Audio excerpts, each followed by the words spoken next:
You hear the stories every election cycle. Groups registering voters who don't exist, aren't alive, or are already registered. But it turns out that voter fraud is actually very rare, especially in Georgia. No serious cases of fraud have been reported in the state in recent years.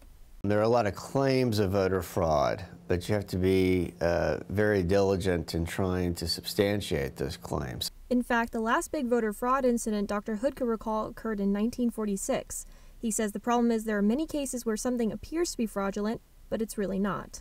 An example might be an elderly person gets an absentee ballot by mail and they send it back in to the election office, but they die before the election. So if you were running an analysis, it looks like someone deceased is voting, but that's not really the case. The state of Georgia has implemented many safeguards to make sure your vote isn't tampered with.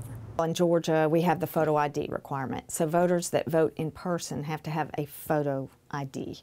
So that would be hard to have someone else's name and then have your photo with that name.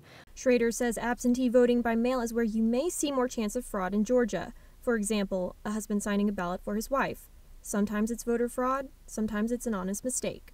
If we see any type of signature that doesn't match the records, we would call the voter and talk to them and follow through on that. Schrader invites anyone with questions or concerns to the Athens-Clarke County Board of Elections to watch the process.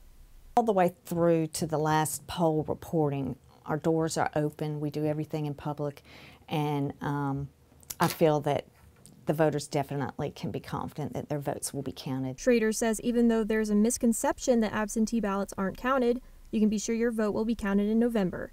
With Grady News Source, I'm Sarah Edwards.